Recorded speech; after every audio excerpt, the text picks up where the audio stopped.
I would like to hand over to our first panel to go straight into interesting approaches looking at private sector and private sector institutions and their role when it comes to governance.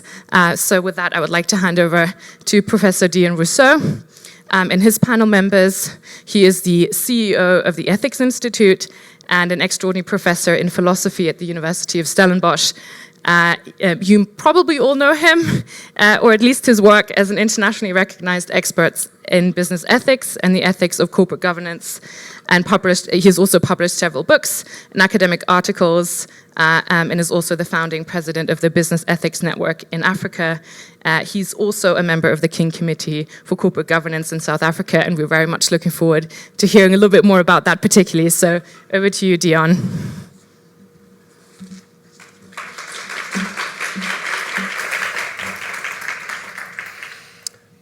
Thank you, Scarlett, and warm good morning to all of you. Good to have you here.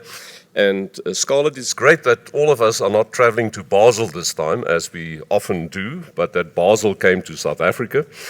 And I would really like to compliment you on the elegant and gracious way in which you sacrifice your Swiss punctuality this morning. So, the focus of our session this morning is on the role of the private sector, and more specifically the role of stock exchanges in the fight against corruption on our continent, but more specifically a focus also on the Southern African region. I will be joined by two panelists, and I would like to invite the first one to come and join me, Andre Visser there. He's the Director Issuer Regulation at the JSE and has been with the JSE for 26 years, so quite rich experience that we have here. And the Issuer Regulation Division is the listing authority here at the JSE, responsible for making and enforcing the listing requirements of the stock exchange. He's also an independent non-executive director on the board of the Institute of Directors of South Africa, and also a colleague with me on the King Committee for Corporate Governance. So Andre, welcome here. Then I would also like to welcome Soji Apampa. Soji, there you are. Till yesterday, Soji was supposed to be here with us in person. Fortunately, I met Soji on quite a number of previous occasions, so he's a familiar face to me at least. But then, those of you who travel in Africa would know sometimes there are visa challenges, and unfortunately, Soji was the victim of that once again, so that's why he's not here. He co-founded the Convention on Business Integrity in Nigeria in 1997 already. He was a consultant to the task team of the Federal Republic of Nigeria, tasked with the responsibility of developing a national strategy to combat corruption. He has a deep interest and expertise in the field of corporate governance, and he will share some of their experiences with us a bit later. So, the focus, as I said, and welcome, Soji. We are glad you could be here, and it's a delight that I can also hear you. One always worries till you hear the first word. So, as I said, our focus this morning is specifically on the role that stock exchanges can play in promoting high standards of corporate governance, which can in turn then have a substantial impact on the fight against corruption in the private sector. And we will look at two very different approaches. The first approach is a bottom-up approach that was followed by the Convention on Business Integrity in Nigeria to introduce the corporate governance rating system there. And Soji will tell us about that later. The second approach is the opposite, a top-down approach that was followed by the JSE here in South Africa with the adoption of the King Reports on Governance as reporting and listing standards, and Andre will tell us more about that. Now, I think it's important to realize that there's a very intimate link between corporate governance and ethical conduct. In the King IV definition of corporate governance is defined as the exercise of ethical and effective leadership. In other words, it immediately brings the link, a very intimate link between corporate governance, effective leadership, but also ethical leadership and ethical conduct in organizations. But before we dive into that, just by way of apologies, of setting the scene, I just would like to give you a very high level and very broad overview of what is happening in the private sector as far as the combat against corruption is concerned. And just want to share a few of the initiatives that we have here in this part of the world. There are initiatives from the private sector focusing on corruption in the public sector. And a good example is the Cost Infrastructure Transparency Initiative that focus specifically on transparency and accountability in the management and procurement of public infrastructure projects. We have a representative here of Cost as well. Then there are a number of civil society organizations who also focus on private sector anti-corruption programs. I think, for example, of the Coalition for Organizational Integrity, which we have in Mozambique, and we have representatives of that initiative here as well, that brings private sector companies together in order to build capacity to manage ethics and fight corruption in their organizations. Another civil society organization initiative is the Ethically Aware Supplier Induction Program, which focus on small and medium enterprise suppliers in the supply chain of large companies. Both of these are projects that are run by the Ethics Institute under the Siemens Integrity Initiative. Then we have various UN agencies involved in private sector anti-corruption programs in the region, the UN Global Compact, the United Nations Office on Drugs and Crime, the UN ODC, and they offer all types of educational programs and other programs in order to equip the private sector in their fight against corruption. Then we have various international development agencies, including the German GIZ with their TIPS program. You would also hear more about that. The UK DFID also involved in various collective action and training initiatives. And then another type of initiative is industry-specific initiatives, many of them of a global nature, but that also have their representation here in this part of the world. And here we can think about the Extractive Industries Transparency Initiative, as well as the Fisheries Transparency Initiative, all active in Southern Africa. And finally, there are a number of business coalitions or business associations also involved in private sector anti-corruption initiatives. We can think, for example, about the National Business Initiative here in South Africa. In Angola, there's the Angola Chamber of Commerce, who also ran a program there for a number of years, focused on collective action, but also on training programs. And then we have also international and overseas business associations, such as the US Center for International Private Enterprise, CIPE as we know it, with their Ethics First Anti-Corruption Compliance Program. So this is just a high-level overview. So you can see there's a lot happening in the Southern African region. But I think we need to say immediately that very often these efforts are isolated. They are practiced in silos. There's very little collaborative learning between these different initiatives, and often there's even competition between them. So that is the scene that we get as far as private sector initiatives for anti-corruption is concerned. But I've asked Andre to also say something about what the stock exchanges in Southern Africa are involved with as far as raising standards of good corporate governance are concerned. So, Andre, with that, over to you for a few opening remarks. I'll come back to you later again to talk about the JSE specifically. Thank you very much, Deon, and good morning, everyone. Thank you for this fantastic opportunity to share some of our experiences.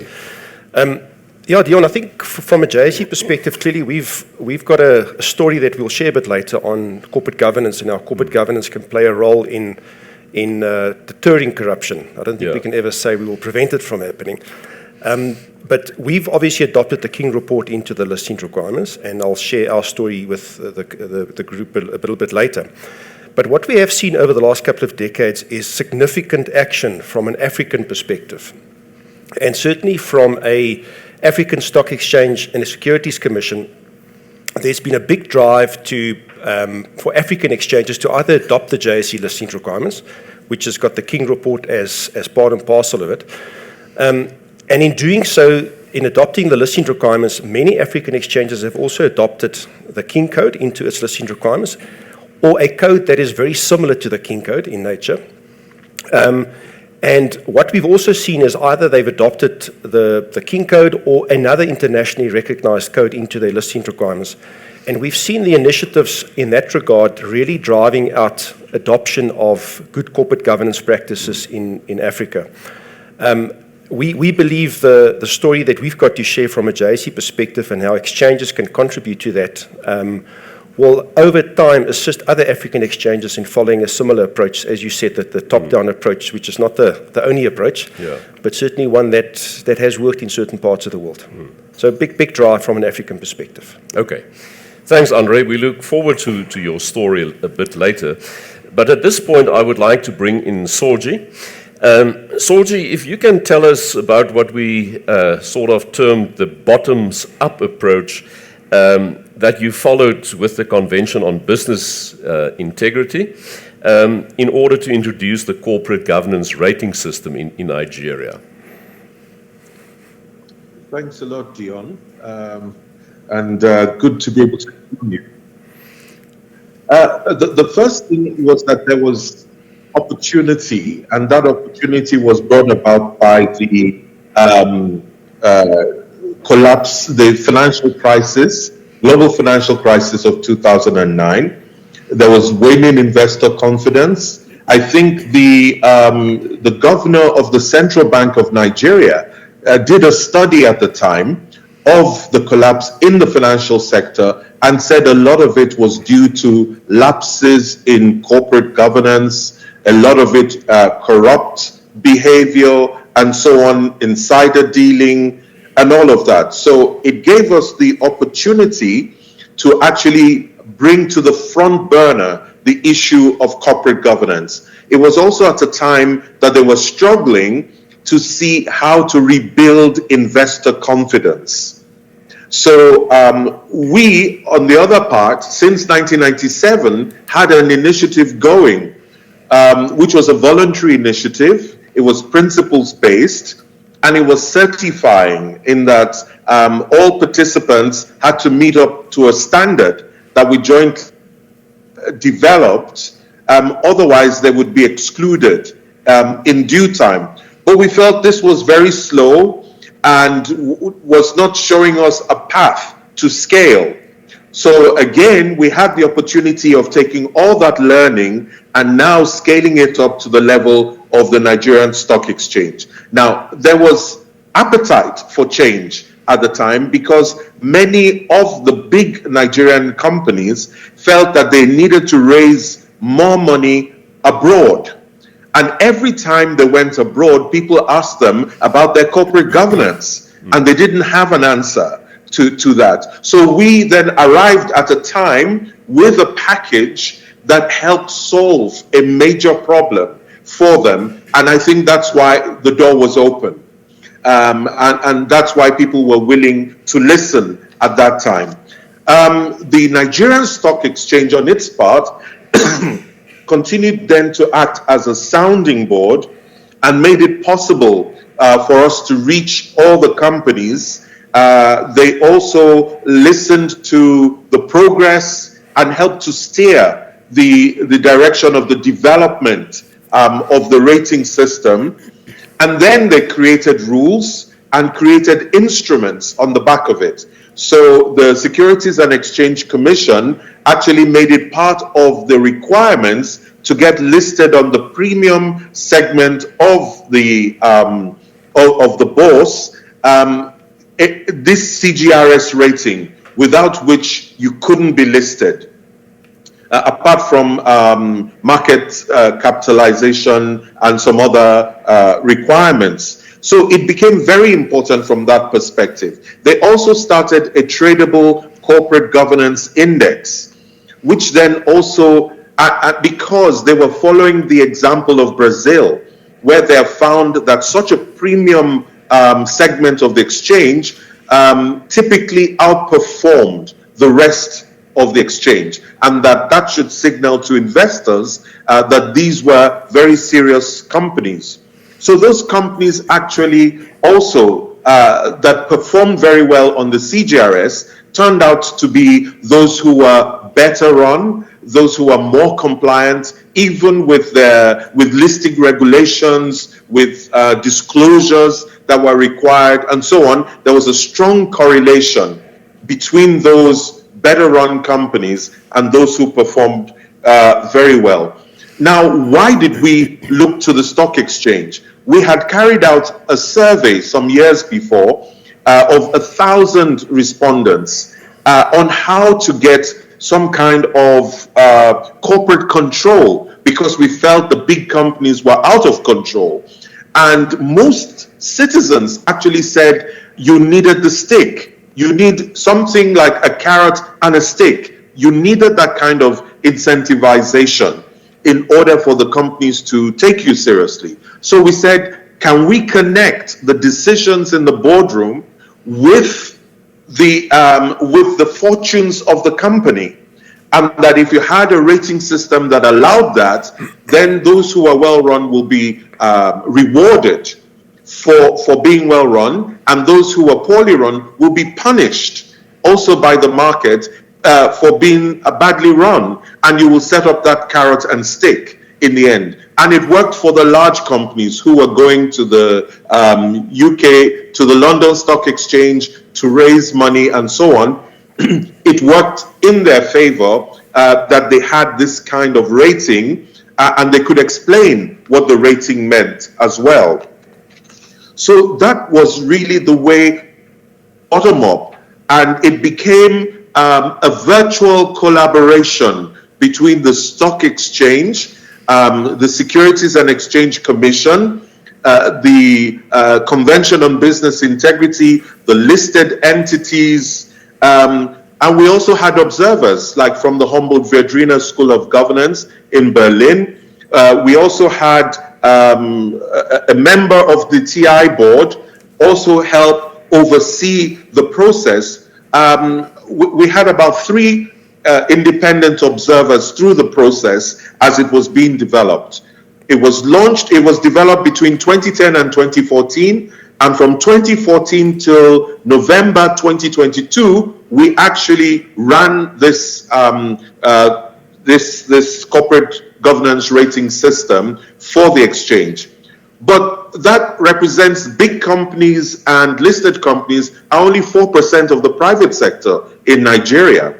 So in our ambitions to scale this up even further, now we're working with the Financial Reporting Council of Nigeria, which is the creator of the code of corporate governance for all private sector entities in Nigeria, to have a similar rating system for their code, to make it easier to spread this to all classes of companies. And really, that is where we are in the journey.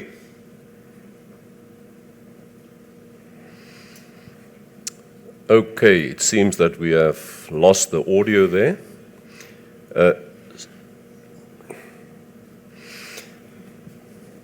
Okay, it seems that Soji has come to an end. Did you hear me? Yeah, we lost you, but we can hear you again. Yeah, just very quickly, in conclusion, we're now working with the Financial Reporting Council of Nigeria, which is responsible for corporate governance in all private sector entities beyond the listed companies, and in order to get a rating system that is applicable to all private sector entities in Nigeria. Thank you, Deon. Thank you, Soji. Very, very interesting approach. And Soji, we will come back to you, but let's first bring Andre into the conversation to talk about more of a top-down approach that we've seen kicking in very shortly after the first King report was published in 1994. So, Andre, over to you. Thank you very much, Deon. Yeah, so I'll try and share with you our experience and our approach to adopting corporate governance for listed companies. And the top-down approach is a very important one, and it plays a significant role, but equally the role that Nigeria has followed also has lots of benefits to it. The JSE has always been so-called joined by the hip with the King Committee on Corporate Governance. So it's a very passionate story that I've got in terms of our relationship with this committee. And later on, I'll explain to you why it's so important that exchanges play a role in terms of promoting corporate governance. But I thought I'd just briefly share some of the history behind the King Committee. And it takes us back to the early 90s, just before the dawn of democracy in South Africa. It was a pivotal moment in our history as a country. And the King Committee on Corporate Governance was formed at that stage, at the instance of the Institute of Directors at the time. There was a clear recognition that South Africa, going through this formation of a democracy, that we required corporate governance standards for companies. We required clear guidance on how companies are supposed to conduct themselves. And there was wide support for the formation of the King Committee at the time. And we were very fortunate that former Judge Mervyn King at the time was asked to chair this committee, which added significant gravitas to the formation of that committee. And the important thing about that point in time, Deon, is that the formation of that committee received very wide support, which I think is a critical factor in getting buy-in from a governance perspective. So obviously the IOD was a strong supporter in terms of formulating the committee, but you also had industry bodies like the Institute of Chartered Accountants that supported this, various other industry bodies, but very importantly, the JSE. The JSE provided its unconditional support to the formation of this committee because we recognized that there was a real need for companies to change the way that they behave, for boards to be very visible in terms of how they change their behavior, and provide transparency around that. And the King Code was a perfect tool for us to use in that journey. So exchanges can play a critical role in terms of its unique ability that it's got. Many exchanges throughout the world have a similar system to the JSE, where you act as a listings authority and you have the power to make listings requirements. And one of the issues that exchanges can do, it can either formulate a set of governance codes or principles that it can apply to its listed companies, or it can adopt something like the King Code into its listing requirements, or another internationally recognized code. We were very fortunate with the King Code that although it was very bespoke for South African circumstances, it was recognized internationally. So that unique ability that exchanges have to make requirements certainly gives you the opportunity to drive corporate governance by bringing it into the listing requirements. And I'll talk a bit later about what that does to the legitimacy of a code like the King Code. Now, exchanges are sometimes quite selfish because we want to attract capital. We want to bring buyers and sellers together. But in order to attract international capital, and very often local capital, you need to have a trusted marketplace. And the King Code, again, provided us with that unique opportunity to bring in codes, raise the standards, because that's what international investors ultimately demand. If you look at the JSE, I mean, we were obviously formed at the time with the discovery of gold in the 1800s. And we were a very large resource exchange at the time. But today we have a very large international footprint of international companies, a very large footprint of international investors. And again, it's almost like, to Soji's earlier point, there is a bit of a carrot and stick there as well, in that if you don't develop this, you're not going to get the attraction of international investors. But it's not just about attracting capital. we recognize that good corporate governance standards will certainly provide boards and companies with the best possible opportunity to reduce the risk of fraud and corruption. I know I read somewhere that a throwaway comment where someone said that corrupt relationships are simply a symptom of poor corporate governance. And I think there's a recognition within exchanges that if you support governance, then you can provide boards with that sort of defense that they have, which is possibly the best defense in combating these things. So that's why in 1995 we adopted King 1 into the listing requirements. One of the very strong features of the King Committee has been that it's always been quite agile and we're able to adapt to changing business environments. There's lots of work happening on AI, and the King Committee certainly is at the moment involved in talking about the governance around AI and so forth. But the King Committee has actually adapted itself, almost reinvented itself several times over the years. So in 95 it was King 1, we amended the requirements. In 2002, I think it was, we brought in King 2 into the listing requirements. We followed with King 3 in 2009, and ultimately King 4, which we have at the moment in 2016. The additional point I would just make on that is, in addition to King being incorporated into the listings requirements on an apply and explain basis, which is a very interesting way of approaching governance, the JSE also played a role in making some of the recommended or the voluntary practices mandatory in terms of the listings requirements. So issues like board diversity, balance of power, separation of roles, non-binding vote on sensitive topics like remuneration, all those things were hard-coded into the requirements, which gives us an additional flexibility in terms of monitoring those practices, making sure that there's transparency, and ultimately accountability on those matters. The earlier point I made about legitimacy, I think the efforts of the JSE in supporting the King Code over the years has given great legitimacy to the King Report on corporate governance, to the extent that today it is recognized by our courts as the de facto corporate governance code in South Africa. It's very often quoted in court cases. So again, it's provided great support, and I think exchanges can play a great role in supporting that initiative. Maybe just the one further point, and it talks to something that Soji raised, is the sort of carrot scenario, where the JSE at the moment, in collaboration with FTSE, International Index Calculator, we've got the FTSE JSE Responsible Investment Index. And what that basically does, it forces companies to make public disclosure of ESG factors, including matters about policies on anti-corruption. And they get rated on that. So again, companies want to get into that index, and there's a bit of a carrot scenario where if you disclose it, you can get in the index, and we see lots of international banks, local banks, issuing products off that index. So again, a great incentive for companies to do that. And then, Deon, maybe just a couple of concluding remarks from my side on the interplay between the King Code, the listings requirements, and corruption. You mentioned earlier that effective leadership, ethical culture, and corporate citizenship are certainly cornerstones of the King Committee.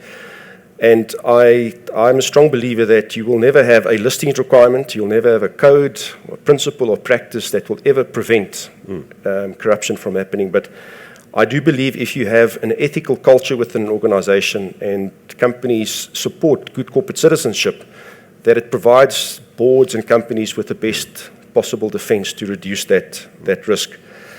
And then just the last point I wanted to make, and it resonated with me when you spoke about collective action. And I think that is one thing that is missing, certainly even from a South African perspective, is that there are so many important role players in the governance ecosystem.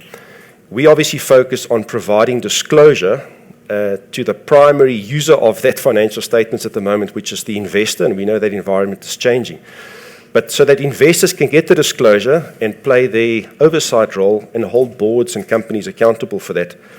But the one thing that is missing is that we don't have enough coordination, collective action between all the role players in the governance ecosystem. And that ranges from regulators like the JSE, public sector regulators, auditors, prosecuting authorities.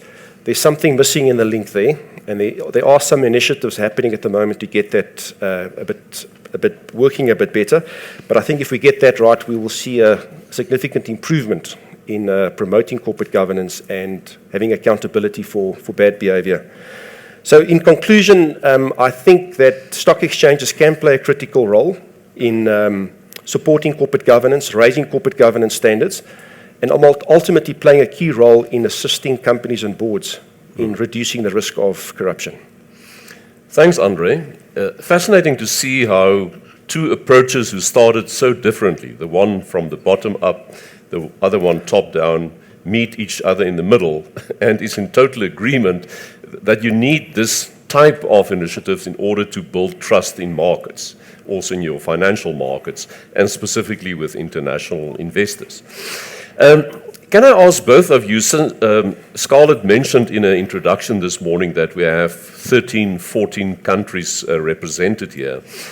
Soji, starting with you, but I want to ask you the same question, Andre.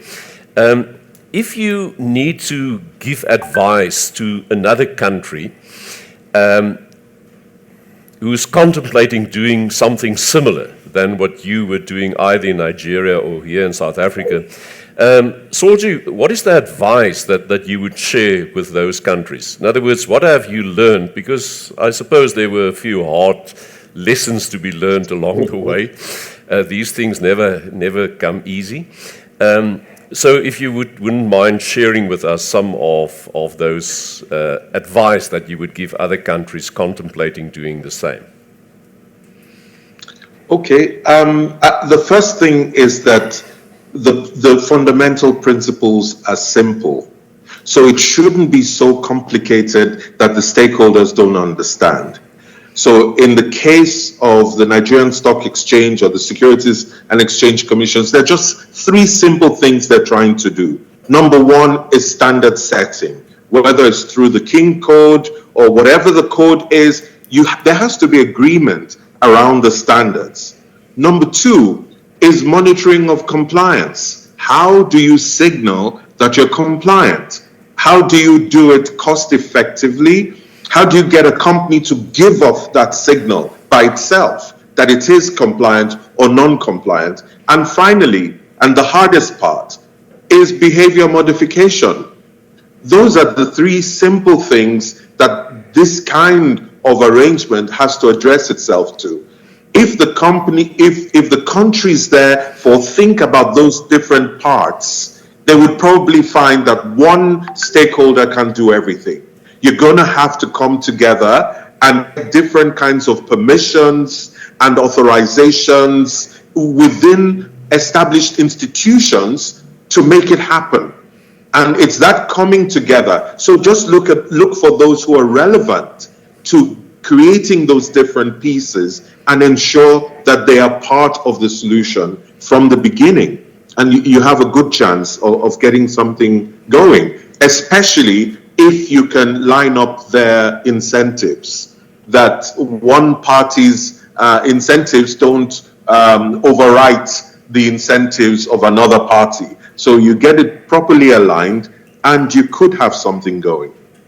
Okay, thanks, Soji. Andre, before I ask your advice to other countries, I also would like to, and Scarlett, I think we have a few minutes left, for some questions from the floor. So if you have any questions after Andre has responded, I'll take some of those questions. Thank you, Deon. Yeah, I support everything that Soji mentioned. The one thing I will focus on from a JSE perspective in terms of our experience certainly has been you don't have to reinvent the wheel. There are lots of corporate governance codes that are internationally recognized. I'm biased. I keep on talking about the King Committee and the King Code, but there's lots of principles out there that companies can adopt. So that's the first thing. The second thing is always consider what's relevant for you as a local economy. South Africa's got its own unique challenges from a social perspective, so you need to make sure that you adapt for local circumstances. And then I think the last point, and Soji touched on that, and it's lacking at the moment, certainly in South Africa, is consequence management. There needs to be a real deterrent that people understand if you involve yourself with bad behavior, corrupt practices, that there are real consequences for that. If you don't have that part there, I suspect you can have the best code in the world, but it's probably going to fail without proper consequence management.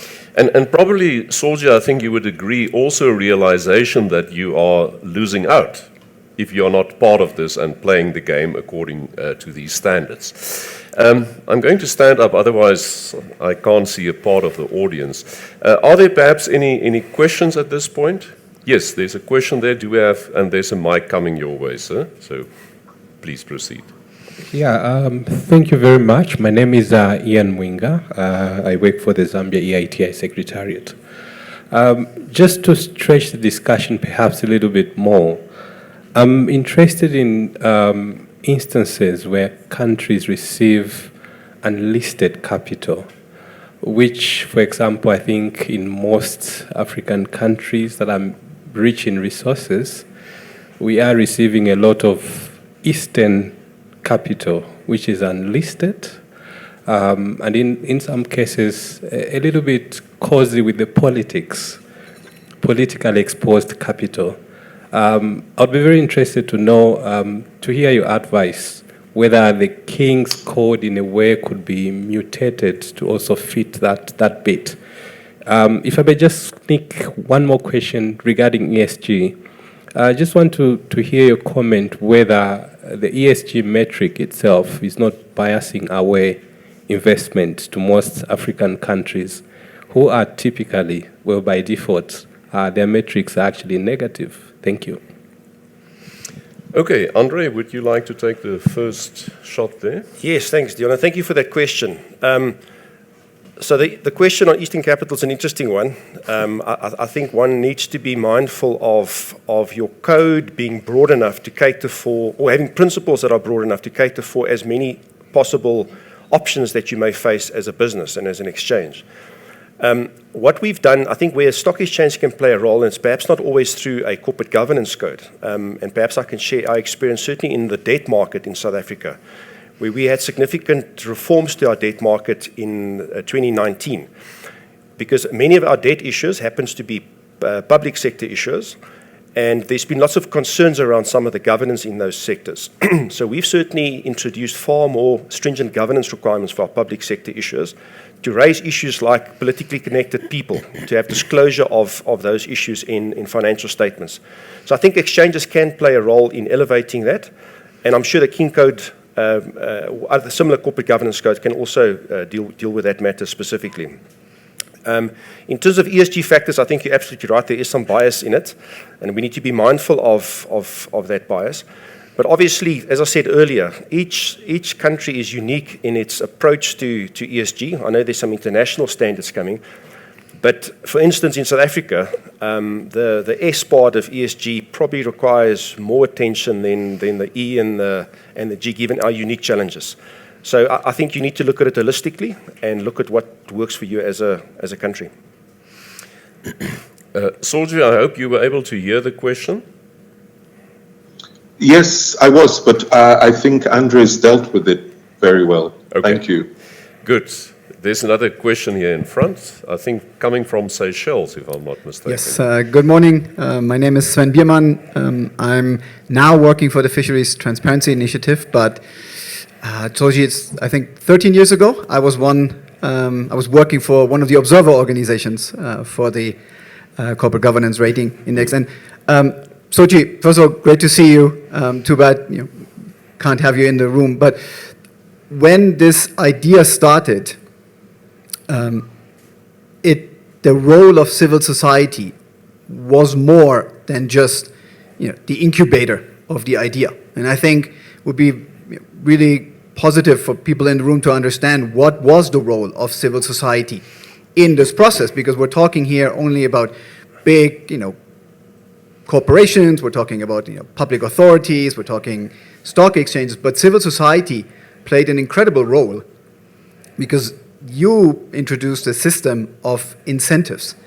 And in an environment where certain public entities and business entities are seen with a bit of distrust, having the government giving incentives to corporations was already seen as an issue. So this aspect that the Convention on Business Integrity and civil society brought to the table, I think is really important. So if you could share on that a little bit, also how it evolved throughout the 10 years, I I think it would be quite beneficial.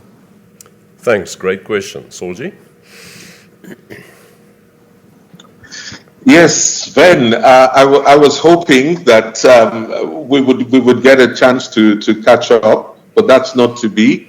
In the case of the implementation, the idea from the start was that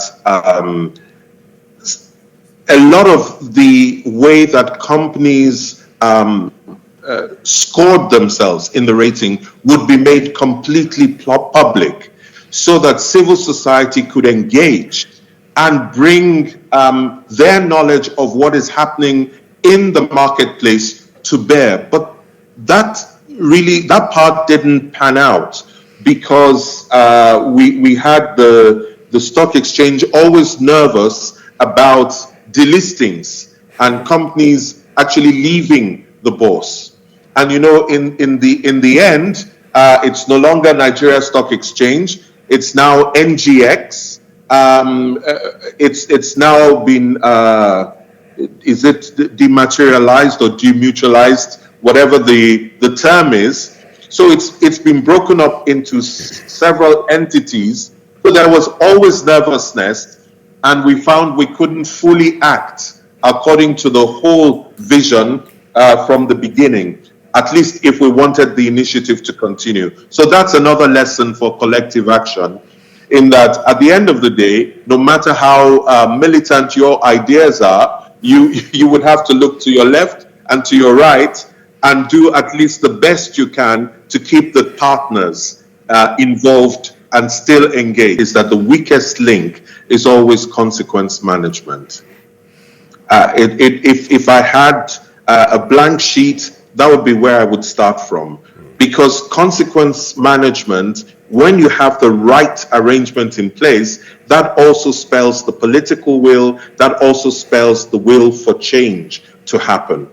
Once you have that piece in place, people sit up and take note of the change that is required of them, and they comply. But if it's not there, it's like herding cats at the end of the day. Okay. Thank you. Thank you, Soji. Thank you, Andre, for a fascinating conversation. And I think that the takeaway point for me is that you don't fight corruption by fighting corruption. You fight corruption by building strong institutions who are well governed with deep ethical cultures. That is how you fight in a sustainable way corruption in the long run. Thank you, and I hand over to Scarlett for the next session.